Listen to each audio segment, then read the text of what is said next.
నమస్కారం, న్యూస్ విషన్కు స్వాగతం. ముందుగా ముఖ్య అంశాలు.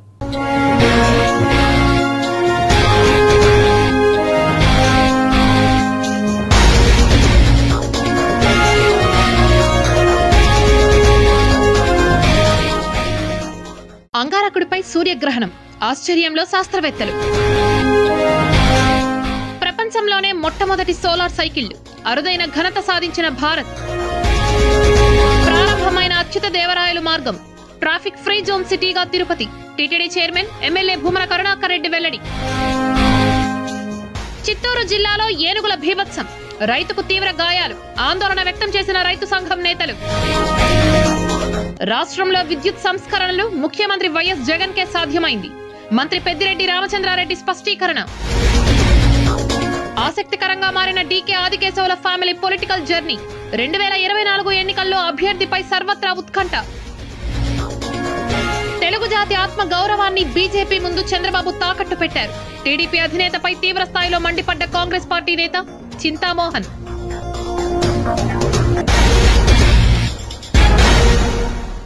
ఇక వార్తల్లోని వివరాలు చూద్దాం.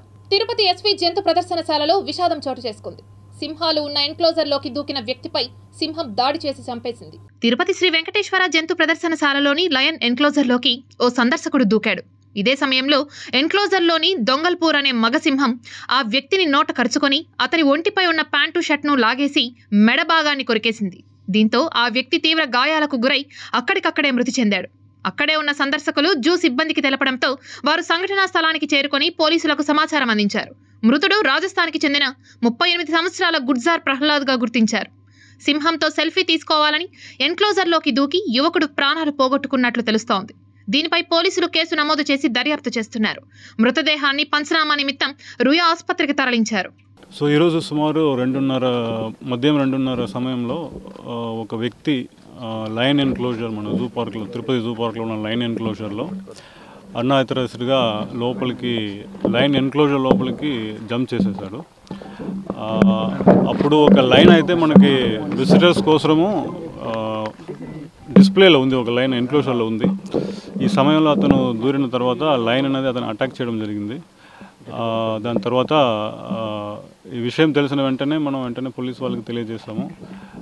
అంబులెన్స్ 108 కూడా ఇన్ఫార్మ్ చేయడం జరిగింది. సో మీన్ వైల్ మనము లైన్ లోపల ఉండగా మనము ప్రయత్నం చేసాము, అనిమల్ కీపరు, మన డాక్టర్ వీళ్ళందరం కూడా.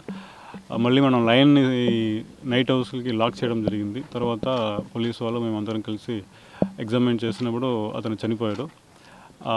మళ్ళీ ఎన్క్లోజర్ మొత్తం కూడా వెరిఫై చేసినప్పుడు కొన్ని ఐడి కార్డ్స్ దొరికాయి. ఐడి కార్డ్స్లో చూస్తే అతని పేరు ప్రహ్లాద్ గుజ్జార్, అతను ఆల్వార్ డిస్ట్రిక్ట్ రాజస్థాన్ నుంచి తెలిసింది. అతను ఒంటరిగానే వచ్చినట్టు తెలిసింది, ఎందుకంటే వేరే ఎవరు ఇంకా క్లెయిమ్ చేయలేదు, ఇక్కడ ఎవరు రాలేదు. సో ఫర్దర్గా అతని గురించి ఎంక్వైరీ ఇప్పుడు పోలీస్ వాళ్ళు అది చేస్తారు.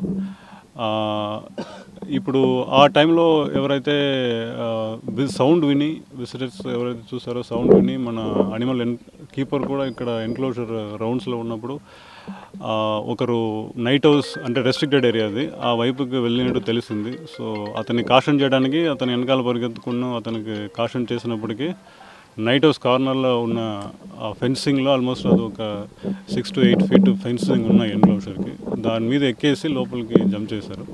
సో అందువలన అతనికి ఇంటెన్షన్ ఎందుకు జంప్ చేశారన్నది మనము అనుమానించవచ్చు.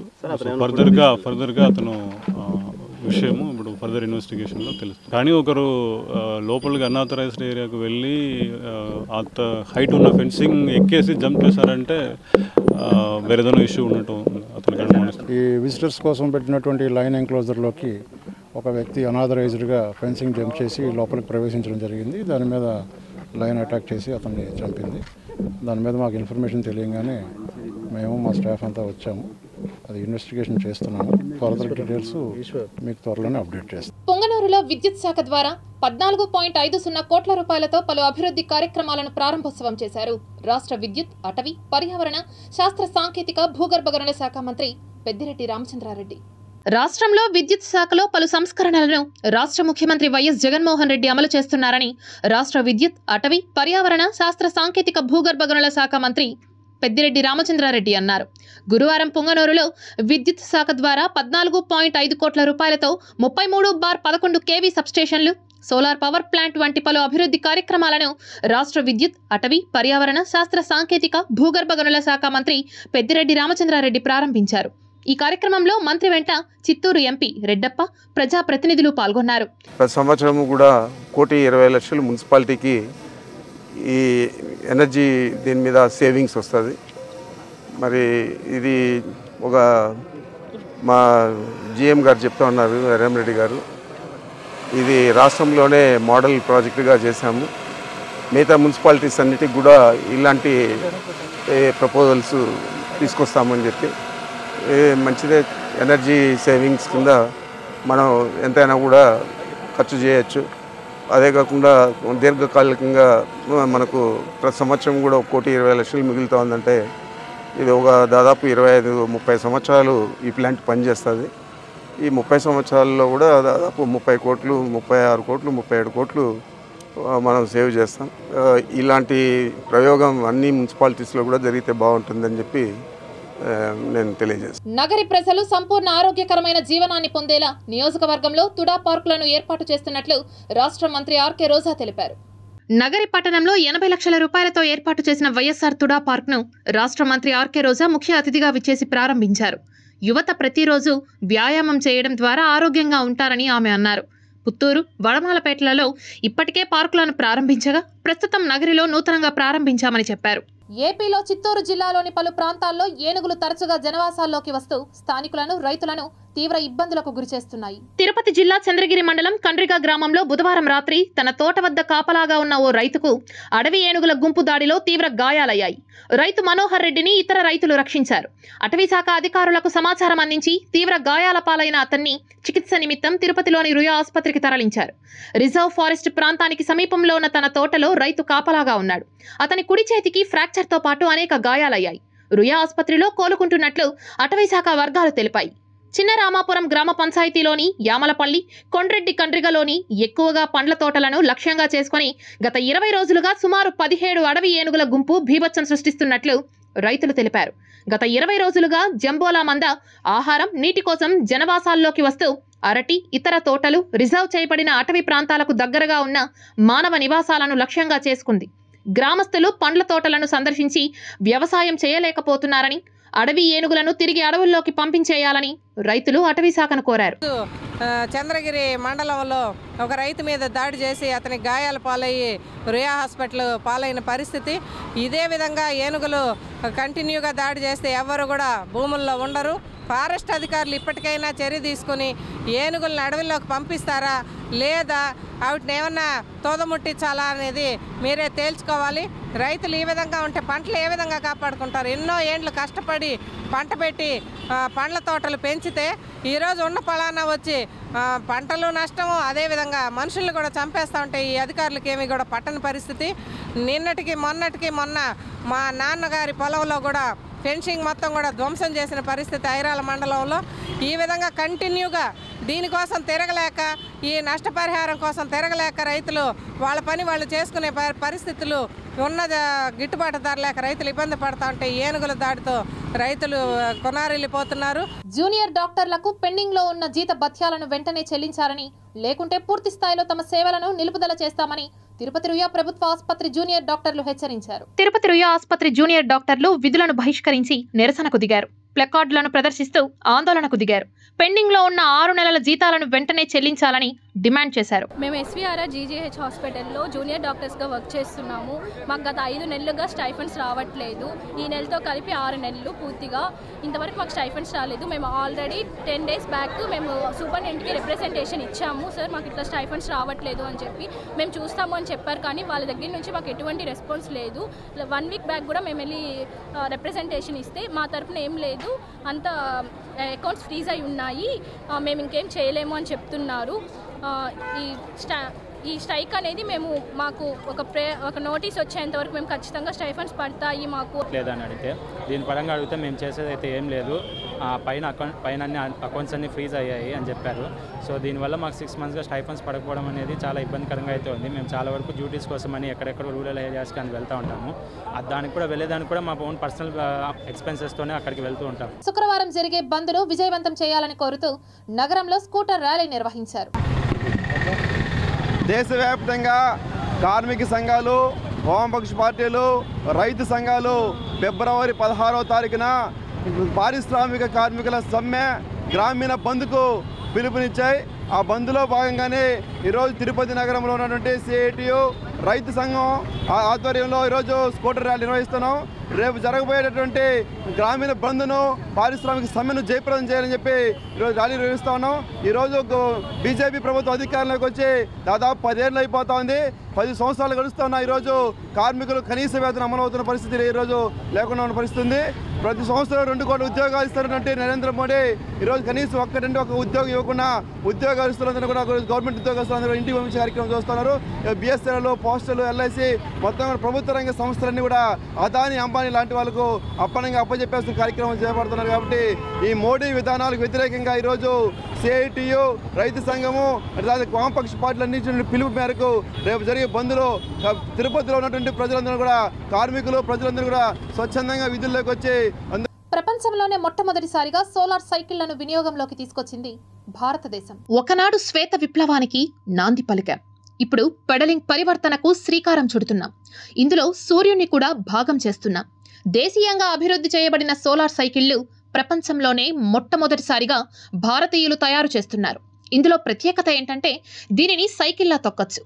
ఏదైనా ఎలక్ట్రిక్ వాహనం వలె నడపవచ్చు. ఈ సైకిళ్లను Baroda electric meters limited company అభివృద్ధి చేస్తోంది. ఇది గుజరాత్లోని గృహాలలో అమర్చబడిన ఎనర్జీ మీటర్ల తయారీలో అగ్రగామిగా ఉంది. వల్లభ్ విద్యానగర్లోని బిర్లా విశ్వకర్మ మహావిద్యాలయం ఎలక్ట్రికల్ ఇంజనీరింగ్ విద్యార్థుల సహాయంతో world wide first solar cycle rollout disruptive innovation in electric mobility పేరుతో సోలార్ ప్రాజెక్ట్ స్టార్టప్గా ప్రారంభమైంది. ఇది ప్రభుత్వ అధికారులు, పర్యావరణ శాస్త్రవేత్తలు, సాంకేతిక నిపుణుల ప్రశంసలు అందుకుంది. మార్చిలో ఇండియా స్మార్ట్ గ్రిడ్ ఫోరం నుంచి అవార్డును అందుకుంది. సోలార్ సైకిల్ రూపకల్పనకు అనేక ప్రయత్నాలు జరుగుతున్నప్పటికీ ఇది ప్రపంచంలోనే మొట్టమొదటి వాణిజ్యపరంగా లాభదాయకమైనది. మెహతా, హితార్థ్ సోలంకి, ముస్తఫా మున్షి, రుషిషా అనే 4 ఇంజనీరింగ్ విద్యార్థులు 2 సంవత్సరాల క్రితం సైకిల్ నమూనాను అభివృద్ధి చేశారు. సోలార్ సైకిల్కు మైక్రో కంట్రోలర్ ఆధారిత బ్యాటరీ ఛార్జ్ కంట్రోలర్తో అమర్చారు. ఈ బ్యాటరీ 40 వాట్ల సోలార్ ప్యానెల్ను అమర్చారు. సాధారణంగా ఎండ రోజున 180 వోల్ట్ల బ్యాటరీని పూర్తి ఛార్జ్ చేయడానికి 4 నుంచి 5 గంటల సమయం పడుతుంది. ఇందులో అమర్చిన సోలార్ ప్యానెల్ మౌంట్ చేయడం వల్ల నష్టం, గాజు పగిలిపోకుండా నిరోధిస్తుంది. సైకిల్ చలనంలో ఉన్నప్పుడు ఇది పడిపోతుంది. సోలార్ సైకిల్ 12 వోల్ట్లు, 40 వోల్ట్ల తక్కువ వోల్టేజీల వద్ద పనిచేస్తుంది. అలాగే ఈ సైకిళ్లకు దాని 1 టైం ఛార్జ్ మెకానిజం కారణంగా పెద్ద బ్యాటరీ అవసరమైతే 5Ah బ్యాటరీ సౌర చక్రం సరిపోతుంది. ఏది ఏమైనా భారతదేశంలో తొలి సోలార్ సైకిల్ను స్వదేశీయంగా తయారు చేయడం గొప్ప విషయమే. శ్రీవారి సేవలో తరించిన మహానుభావుల పేర్లను తిరునగరిలో రహదారులకు పెట్టడం పూర్వజన్మ సుకృతంగా భావిస్తున్నట్లు MLA TTD chairman Bhumana Karunakar Reddy తెలిపారు. తిరుపతి మున్సిపల్ కార్పొరేషన్ కార్యాలయానికి ఎదురుగా అలిపిరి రోడ్డు నుంచి సింగాలగుంట, గిరిపురం, చెన్నారెడ్డి కాలనీ, పాత ప్రసూతి ఆసుపత్రి రోడ్డును అనుసంధానం చేస్తూ 51 లక్షల రూపాయలతో నూతనంగా నిర్మాణం చేసిన అచ్యుత దేవరాయలు మార్గాన్ని TTD chairman MLA Bhumana Karunakar Reddy, mayor doctor Sirisha, deputy మేయర్లు భూమన అభినయ్ రెడ్డి, ముద్ర నారాయణ, కమిషనర్ అదితి సింగ్, కార్పొరేటర్లు ముఖ్య అతిథులుగా విచ్చేసి ప్రారంభించారు. మున్సిపల్ కార్పొరేషన్ ఏర్పాటు చేసుకోవటం జరిగింది. గత కొద్ది నాళ్లుగా తిరుపతిలో ఆధ్యాత్మిక వాతావరణం ఉట్టిపడేటువంటి రీతిలో స్వామివారికి సేవలు చేసినటువంటి మహానుభావుల నామ ఫలకాలను ఏర్పాటు చేసి రహదారులకు ఆ పేర్లను నిర్ణయించటం జరిగింది. ఈ రోజున అచ్యుత దేవరాయ మార్గంగా ఈ మార్గానికి నామకరణం చేయటం జరిగింది. చాలా సంతోషించదగ్గ విషయం ఇది. అచ్యుత దేవరాయలు 1525వ సంవత్సరం శ్రీకృష్ణదేవరాయలు మరణం తరువాత తను చంద్రగిరి నుంచే కృష్ణదేవరాయలు గారి దగ్గరి బంధువుగాను సామంతుగాను చంద్రగిరి కోట నుంచి ఈ ప్రాంతాన్ని పరిపాలించినటువంటి వ్యక్తి. 1929వ సంవత్సరంలో పట్టాభిషేకం చేసుకొని, పట్టాభిషేకం కూడా స్వామివారి అభిషేకం రోజున స్వామికి అభిషేకం చేయించేటువంటి జలాన్ని తన శిరస్సు మీద పోసుకొని అక్కడే పట్టాభిషిక్తుడైనటువంటి ఏకైక చక్రవర్తి అచ్యుతదేవరాయలు. ఆయన తిరుమలలో, శ్రీకాళహస్తిలో, విజయనగరంలో 3 చోట్ల కూడా ఈ కారోనేషన్ కార్యక్రమం చేసుకోవటం జరిగింది. 3 ప్రాంతాలలో ఆ చక్రవర్తిగా ప్రమాణం చేసినటువంటి వ్యక్తి.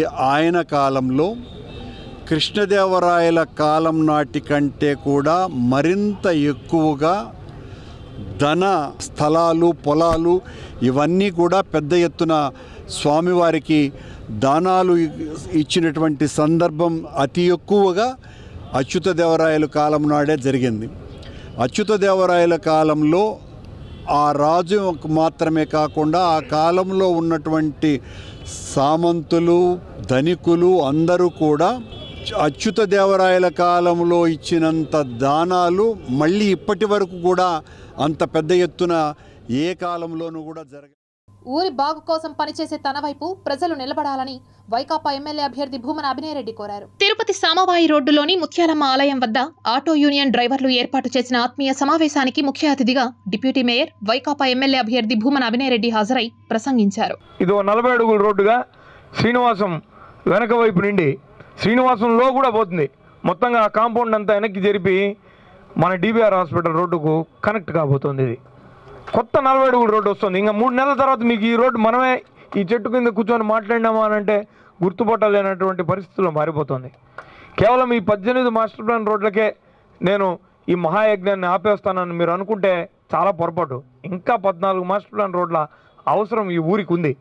మొత్తంగా 34 రోడ్ల నెట్వర్క్ తిరుపతి నగరానికి వస్తేనే మరో 50-60 సంవత్సరాల పాటు ఈ ట్రాఫిక్ సమస్య అనేది తిరుపతిలో లేకుండా ఉంటుంది.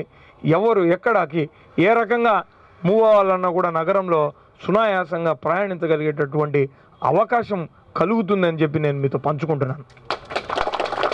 నాకంటే ముందు నాయకులుగా పాలనా పగ్గాలు చేపట్టినటువంటి వాళ్ళందరూ కూడా గతంలో ట్రాఫిక్ సమస్య ఉందన్న విషయాన్ని గుర్తించారు. వాళ్ళెవరు ఈ పని చేయలేదే. నేను దీన్ని ట్రాఫిక్ సమస్యను పరిష్కరించడం కోసం ఈ 18 మాస్టర్ ప్లాన్ రోడ్లను ప్రతిపాదించిన చిత్తూరు సీనియర్ పార్లమెంట్ సభ్యులు డీకే ఆదికేశవుల నాయుడు లెగసీని ఆ కుటుంబ సభ్యులు ఎలా కాపాడుకోగలుగుతున్నారు? చిత్తూరు జిల్లాకే పెద్ద దిక్కుగా ఉన్న డీకే కుటుంబం నుంచి ఎవరు బరిలోకి దిగనున్నారు? ఆసక్తికర కథనం ఓసారి చూద్దాం. చిత్తూరు జిల్లా రాజకీయాల్లో ఆ ఫ్యామిలీకి ఎంతో ప్రాధాన్యత ఉంది. అయితే ఇప్పుడు అదే ఫ్యామిలీలో 3 ముక్కలాట నడుస్తోంది. కొడుకు వైసీపీతో, కూతురు టీడీపీతో, ఇక మనవరాలికి జనసేనతో దోస్తీ ఏర్పడింది. ఇలా ఒక్కొక్కరు ఒక్కో పార్టీతో అంటకాగడంతో అనుచరుల్లో అయోమయం ఏర్పడింది. రాజకీయాల్లో కీలక నేతగా రాణించిన ఆ పెద్దాయన ఫ్యామిలీలో తెరకెక్కిన పొలిటికల్ డ్రామా జిల్లాలో ఇప్పుడు చర్చగా మారింది. డీకే ఆదికేశవులు ఈయన పారిశ్రామికవేత్తగా, చిత్తూరు ఎంపీగా, టీటీడీ చైర్మన్గా పనిచేసిన రాజకీయ అనుభవం ఉన్న వ్యక్తి. అంతేకాదు ఏఐసీసీ కోశాధికారిగా దేశ రాష్ట్ర రాజకీయాల్లో ఆయనదో ప్రత్యేకత. ఆర్థికంగానే కాదు, సామాజిక వర్గంలోనూ ఆయనకు అగ్రస్థానమే. ప్రముఖ పారిశ్రామికవేత్త విజయ్ మాల్యాకు అత్యంత సన్నిహితుడే కాదు, వ్యాపార భాగస్వామిగా కూడా పేరుంది. బలిజ సామాజిక వర్గంలో ఆయన ఒక కీలక నేత. ఆదికేశవులే కాదు, ఆయన భార్య డీకే సత్యప్రభ కూడా చిత్తూరు ఎమ్మెల్యేగా జిల్లా రాజకీయాల్లో కీలకంగా రాణించారు. 2019 సార్వత్రిక ఎన్నికల్లో రాజంపేట పార్లమెంట్ నుంచి టీడీపీ అభ్యర్థిగా పోటీ చేసి ఓటమి చెందారు. డీకే ఆదికేశవులు, ఆయన భార్య సత్యప్రభ ఇద్దరూ మరణించాక ఆ ఫ్యామిలీ వారసత్వం ఇప్పుడు పొలిటికల్గా రాణించే ప్రయత్నం చేస్తోంది. రాష్ట్రంలో ఎన్నికల సమయం దగ్గర పడుతుండటంతో మాజీ ఎంపీ డీకే ఆదికేశవుల కుటుంబంలో పొలిటికల్ డ్రామాకు తెరతీసింది. ఒక్కొక్కరు ఒక్కో పార్టీలో కనిపిస్తున్న పరిస్థితి ఏర్పడింది. డీకే ఆదికేశవుల కొడుకు డిఎస్ శ్రీనివాస్ రాజకీయంగా క్రియాశీలకం అవుతున్నట్లు గత జనవరి 1న చిత్తూరులో అందరికీ విందిచ్చి హడావుడి చేశారు. గత కొద్ది కాలంగా వైసీపీతో టచ్లో ఉన్నారు డిఎస్ శ్రీనివాస్. ఈ సమయంలోనే ఆదికేశవుల కూతురు తేజస్విని టీడీపీ అధినేత చంద్రబాబుతో కలిసి రా కదలిరా సభావేదికపై దర్శనమిచ్చారు. ఇక మధ్యలో ఆదికేశవులు మనవరాలు తేజస్విని కూతురు చైతన్య ఇప్పటికే జనసేనలో చేరారు. చిత్తూరు జనసేన అభ్యర్థి తానేనని చెప్పుకుంటున్న చైతన్య ఆ నియోజకవర్గంలో హడావుడి చేస్తున్నారు. ఇలా చిత్తూరు జిల్లా రాజకీయాల్లో కీలక పాత్ర పోషించిన డీకే కుటుంబం ఇప్పుడు ఒక్కొక్కరు ఒక్కో పార్టీ కండువాలతో కనిపించడం గందరగోళానికి అవకాశం ఇచ్చింది. అసలు డీకే ఫ్యామిలీలో ఎవరు ఏ పార్టీలో కొనసాగుతారు, ఏ పార్టీ నుంచి పోటీ చేస్తారు, అసలు పోటీ చేస్తారా లేదా అనే అయోమయం అనుచరుల్లో నెలకొంది. ఈ నెల 6న గంగాధర నెల్లూరులో టీడీపీ నిర్వహించిన రా కదలిరా సభలో ఆదికేశవులు కూతురు తేజస్విని పాల్గొన్నారు. చంద్రబాబుతో కాసేపు కూర్చొని మాట్లాడడంతో క్యాడర్లో పెద్ద చర్చకే దారితీసింది. చంద్రబాబుతో కలిసి వేదికపై తేజస్విని చేసిన హడావిడి చూస్తే ఆమెకే చిత్తూరు టీడీపీ టికెట్ అని పార్టీ క్యాడర్ చర్చించుకుంటోంది. తేజస్విని చిత్తూరు టికెట్ ను ఆశించే చంద్రబాబును కలిశారనే టాక్ కూడా వినిపిస్తోంది. ఇక కొడుకు డిఎస్ శ్రీనివాస్ అన్ని పార్టీలతోనూ టచ్ లో ఉన్నట్లు ప్రచారం జోరుగా సాగుతోంది. గత కొన్నేళ్లుగా వైసీపీతో డిఎస్ శ్రీనివాస్ క్లోజ్ గా ఉంటున్నారు. గత కొద్ది నెలలుగా చిత్తూరులో పలు కార్యక్రమాల్లో పాల్గొంటున్న డిఎస్ శ్రీనివాస్ వచ్చే ఎన్నికల్లో బరిలో ఉంటానని కూడా ప్రకటించారు. చిత్తూరుకు వచ్చినప్పుడు టీడీపీ నేతలతో టచ్ లో ఉన్న డిఎస్ శ్రీనివాస్ జనవరి 1న విందుకు తెలుగుదేశం నేతలకే ప్రియారిటీ ఇచ్చారు. దీంతో డిఎస్ శ్రీనివాస్ టీడీపీ జనసేన ఉమ్మడి అభ్యర్థిగా పోటీలో ఉంటారన్న ప్రచారం కూడా జరిగింది. అయితే డిఎస్ శ్రీనివాస్ వైసీపీ పెద్దలతోనే అత్యంత సన్నిహితంగా గత కొన్నేళ్లుగా ఉంటున్నారు. జిల్లాకు చెందిన మంత్రి పెద్దిరెడ్డి, ఎంపీ మిథున్ రెడ్డితో పాటు చిత్తూరు వైసీపీ ఎమ్మెల్యే ఆరణి శ్రీనివాసులతో సన్నిహితంగా ఉంటున్నారు. గతంలో మంత్రి పెద్దిరెడ్డి, ఎంపీ మిథున్ రెడ్డితో వెళ్లి సీఎం జగన్ ను కూడా కలిసిన డిఎస్ శ్రీనివాస్ వైసీపీ వైపే మొగ్గు చూపుతున్నారని ప్రచారం జరుగుతోంది.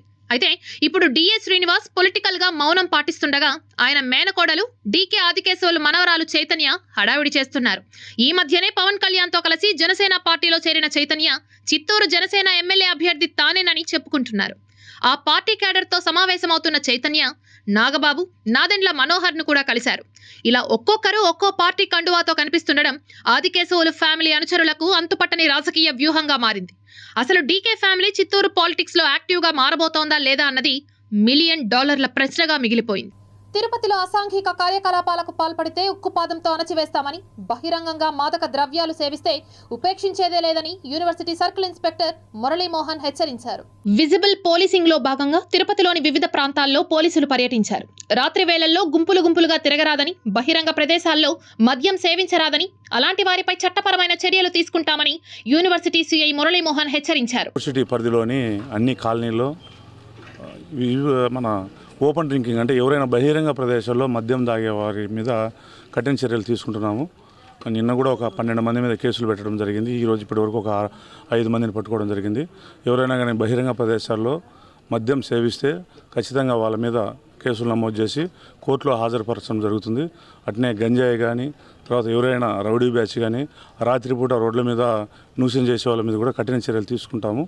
ఎస్పీ గారి యొక్క ఈ ఉత్తర్వులు కాబట్టి ఎవరైనా కూడా బహిరంగ ప్రదేశాల్లో కనిపించినా, అల్లరి చేసినా కూడా అల్లరి ముక్కుల మీద రౌడీ షీట్లు ఓపెన్ చేయడం జరుగుతుంది. తెలుగు వారి ఆత్మ గౌరవాన్ని అమిత్ షా కళ్ల ముందర తాకట్టు పెట్టారని చంద్రబాబు నాయుడు వ్యవహార శైలిపై తీవ్ర స్థాయిలో మండిపడ్డారు కాంగ్రెస్ పార్టీ సీనియర్ నేత, మాజీ ఎంపీ డాక్టర్ చింతామోహన్.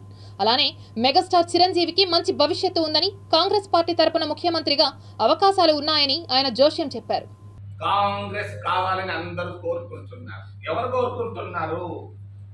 ఎస్సీలు కావాలని కోరుకుంటున్నారు, మైనారిటీలు కావాలని కోరుకుంటున్నారు, ఉపాధ్యాయులు కావాలని కోరుకుంటున్నారు, ప్రభుత్వ ఉద్యోగస్తులు కావాలని కోరుకుంటున్నారు, సర్పంచులు కావాలని కోరుకుంటున్నారు, వ్యాపారస్తులు కావాలని కోరుకుంటున్నారు, విద్యావంతులు కావాలని కోరుకుంటున్నారు, అంగన్వాడీ వర్కర్లు కావాలని కోరుకుంటున్నారు.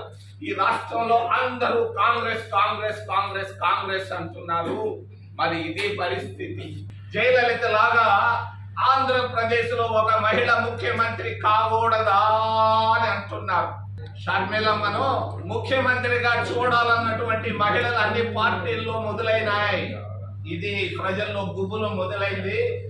నీతి నిజాయితీతో ప్రజలకు సేవ చేసిన తన తల్లి గుమ్మడి కుతూహలమ్మ భౌతికంగా లేకపోయినా ఆమె ఎప్పటికీ చిరస్మరణీయురాలని సత్యవేడు వైకాపా అభ్యర్థి నూకతోటి రాజేష్ తెలిపారు. దివంగత మాజీ డిప్యూటీ స్పీకర్, మాజీ మంత్రి గుమ్మడి కుతూహలమ్మ ప్రథమ వర్ధంతి సందర్భంగా జెన్ అకాడమీ ఆధ్వర్యంలో తిరుపతి రుయా ఆసుపత్రి వద్ద నిరుపేదలకు అన్నదానం చేశారు. నేను ఎమ్మెల్యే అభ్యర్థిగా సత్యవేడికి నిలబడటం జరిగింది. వెనుక ఆమె అన్నదానాలతోనే ఇన్ని రోజులు కూడా నేను ముందుకు నడుస్తున్నాను. కానీ ఈరోజు ఆ సంతోషాన్ని అనుభవించేదానికి మా మధ్య ఆమె లేరు.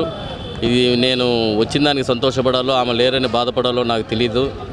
ఖచ్చితంగా ఆమె స్మృతులతో మేము ఖచ్చితంగా మరవలేము ఇంకా ఆమెని. ఎందుకంటే అంత ఇదిగా మమ్మల్ని పెంచింది. ఆమె ఈరోజు మా మధ్య లేకపోవటము చాలా బాధగా ఉంది. అలాగే ఆమె గుర్తుగా ఈరోజు ఇక్కడ మన కిరణ్ ఇక్కడ అన్నదానం చేయటం జరిగింది. దాదాపు 1000 మందికి దాకా అన్నదానం పెట్టారు.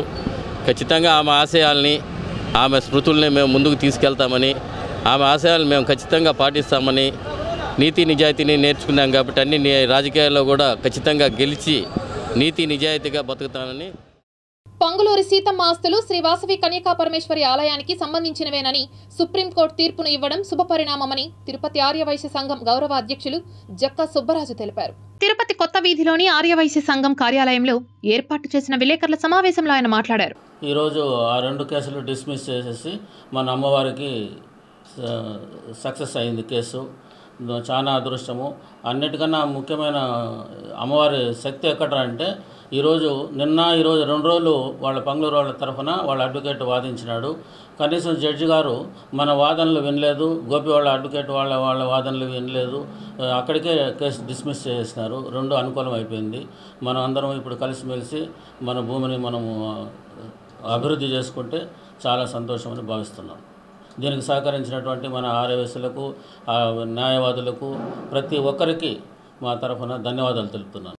రాష్ట్రంలోని అన్ని నియోజకవర్గాల్లో మైనారిటీలు వైసీపీ వైపే ఉన్నారని ఎమ్మెల్సీ భరత్ తెలిపారు. చిత్తూరు జిల్లా కుప్పంలోని తన కార్యాలయంలో ఏర్పాటు చేసిన మీడియా సమావేశంలో ఎమ్మెల్సీ భరత్ మాట్లాడారు. రాబోయేటటువంటి ఎలక్షన్లు ఉద్దేశించుకొని మన పార్టీలో ఉండేటటువంటి మైనారిటీ విభాగాన్ని మరింత యాక్టివేట్ చేసే విధంగా ఈరోజు నియోజకవర్గ మైనారిటీ విభాగానికి అధ్యక్షులైనటువంటి మన బర్కత్ గారు ఈ చేంజెస్ అన్నింటినీ కూడా ప్రతి మండలంలో అక్కడ ఉండేటటువంటి కోఆప్షన్ సభ్యులందరితో పాటు అక్కడ ఉండేటటువంటి మెయిన్ నాయకులందరూ కూడా. చిత్తూరు జిల్లా పూతలపట్టులో టీడీపీ నాయకుడు మోహన్ నాయుడు గోడౌన్లో ఉంచిన 10 లక్షల రూపాయలు విలువ చేసే రైస్ కుక్కర్లను పోలీసులు సీజ్ చేశారు. పూతలపట్టు తవనంపల్లి మండలం తెల్లగుండ్లపల్లి గ్రామానికి సంబంధించిన మోహన్ నాయుడు గోడౌన్లో ఉంచిన 10 లక్షల రూపాయలు విలువ చేసే కుక్కర్లను సీజ్ చేశారు. తవనంపల్లి పోలీస్ స్టేషన్కు వచ్చిన సమాచారం మేరకు తనిఖీల్లో భాగంగా కుక్కర్లను గుర్తించిన పోలీసులు వాటిని స్వాధీనం చేసుకుని మోహన్ నాయుడుపై కేసు నమోదు చేసి దర్యాప్తు చేస్తున్నారు. వైసీపీ పాలనలో కుప్పంలో అభివృద్ధి కార్యక్రమాలు శరవేగంగా జరుగుతున్నాయని మున్సిపల్ చైర్మన్ డాక్టర్ సుధీర్ పేర్కొన్నారు. కుప్పం మున్సిపల్ కార్యాలయం నూతన భవన నిర్మాణ పనులను చైర్మన్ డాక్టర్ సుధీర్ కౌన్సిలర్లతో కలిసి పరిశీలించారు. పనులు ఆలస్యం కాకుండా నిర్ణీత సమయంలో పూర్తి చేయాలని కాంట్రాక్టర్ను ఆదేశించారు. చేయాలనే తపన ఉండాలా, మంచి చేయాలనే ఒక మనసు ఉండాలా. అది ఖచ్చితంగా వైఎస్ఆర్సీపీ ప్రభుత్వానికి ఉంది. ముఖ్యంగా జగన్మోహన్ రెడ్డి గారు పులివెందల కుప్పం నాకు 2 కళ్ళని చెప్పి మాటలు చెప్పడమే కాకుండా చేతల ద్వారా ఈరోజు చూపిస్తున్నారు. 66 కోట్ల ద్వారా మీరు ఈరోజు ఏ వార్డుకి వెళ్ళినా కూడా చక్కగా అన్ని చోట్ల ప్రజల ప్రాథమిక అవసరాలు తీరుస్తూ మంచి డ్రైనేజెస్ కానీ, రోడ్స్ కానీ, లైట్స్ కానీ, ముఖ్యంగా ఈరోజు మున్సిపాలిటీ పరిపాలనా భవనం మన కళ్ళెదురుగా మనకు అనిపిస్తోంది. ఇవన్నీ కూడా గతంలో 35 ఏళ్ళు ఇక్కడ తెలుగుదేశం అధికారంలో ఉండింది. 14 ఏళ్ళు చంద్రబాబు నాయుడు గారు ఇక్కడ ముఖ్యమంత్రిగా ఉన్నారు. మరి స్థానిక తెలుగుదేశం నాయకులు ఏ రోజు కూడా అంటే ఎప్పుడో 1980 దశకాల్లో కట్టిన ఒక పాత పంచాయతీ భవనం 1960లో అప్పటి నుంచి ఇప్పటి వరకు కూడా అలాగే లాగుతూ వచ్చారు. మరి ఈరోజు జగన్మోహన్ రెడ్డి గారు వచ్చిన తర్వాత ఊరు పెరిగింది. ఊరి అవసరాలు దృష్టిలో పెట్టుకొని ఈ ప్రాంతాన్ని మున్సిపాలిటీగా చేయడమే కాకుండా రుయా ప్రభుత్వ ఆసుపత్రిలో పేద రోగుల సహాయార్థం వీల్ చైర్లను వితరణగా అందజేశారు. తిరుపతి రుయా ఆసుపత్రికి వచ్చే పేద రోగుల సహాయార్థం APMSIDC Tirupati division executive engineer Lakshmipathi Reddy తన తండ్రి జయరామిరెడ్డి జ్ఞాపకార్థం దాదాపు ₹1,00,000 విలువ చేసే 10 వీల్ చైర్లను రుయా సూపరింటెండెంట్ డాక్టర్ రవిప్రభుకు వితరణగా అందజేశారు. ఈ సందర్భంగా లక్ష్మీపతిరెడ్డి మాట్లాడుతూ తండ్రి జ్ఞాపకార్థం ప్రతి సంవత్సరం ఎన్నో సేవా కార్యక్రమాలు నిర్వహిస్తున్నామని అన్నారు. అందులో భాగంగా నేడు పేదల ఆసుపత్రి అయిన రుయాకు వీల్ చైర్లు అందజేయడం ఆనందంగా ఉందని అన్నారు. ముందు కూడా ఆసుపత్రికి తన సహాయ సహకారాలు అందిస్తానని మాటిచ్చారు. అనంతరం సూపరింటెండెంట్ డాక్టర్ రవిప్రభు మాట్లాడుతూ రుయా ఆసుపత్రికి రోజు 100ల సంఖ్యలో రోగులు వస్తూ ఉంటారని, ముఖ్యంగా అత్యవసర విభాగం వద్ద ఎన్నో ఇబ్బందులతో వస్తున్న రోగులకు ఇవి ఎంతగానో ఉపయోగపడతాయని అన్నారు. ఈ సందర్భంగా లక్ష్మీపతిరెడ్డికి ప్రత్యేక కృతజ్ఞతలు తెలియజేశారు. దాతలు మరింత ముందుకు వచ్చి తమ సహాయ సహకారాలు అందిస్తే పేదలకు మరిన్ని మెరుగైన వైద్య సేవలు అందించగలమని సూచించారు. ఈ కార్యక్రమంలో deputy superintendent doctor Subbarao, CSRMO doctor Lakshman Naik, AD Ratnaraju, deputy RMO Ravikumar, కార్యాలయ సిబ్బంది రాజా, వరప్రసాద్, ఉమామహేశ్వరరావు, ప్రకాష్, ప్రభాకర్ తదితరులు పాల్గొన్నారు. Tirupati gold jewellery and silver merchants association సమాచారం మేరకు తిరుపతి లోకల్ బులియన్ మార్కెట్లో బంగారం, వెండి ధరలు ఇలా ఉంటాయి. 24 క్యారెట్ల అపరంజి బంగారం 10 గ్రాముల ధర ₹63,410. 22 క్యారెట్ల బంగారం 1 గ్రాము ధర ₹5,695. వెండి 1 కేజీ ధర ₹72,000. రీటైల్ వెండి 1 గ్రాము ధర ₹74గా ఉంటుంది. వార్తలు ముగించే ముందు ముఖ్యాంశాలు మరోసారి చూద్దాం.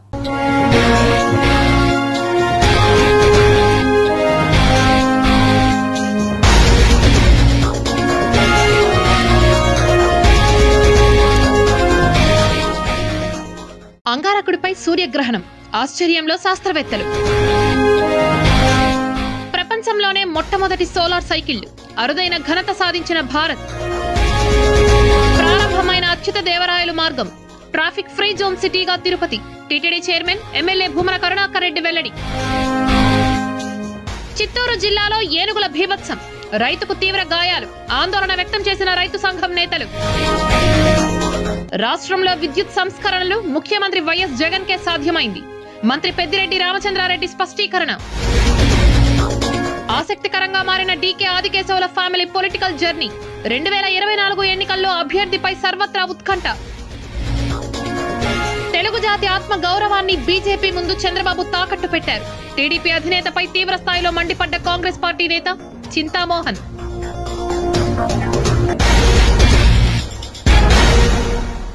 ఈ వార్తలు ఇంతటితో సమాప్తం. సమగ్ర సమాచారంతో న్యూస్ విజన్లో మళ్ళీ కలుద్దాం. అంతవరకు సెలవు. నమస్కారం.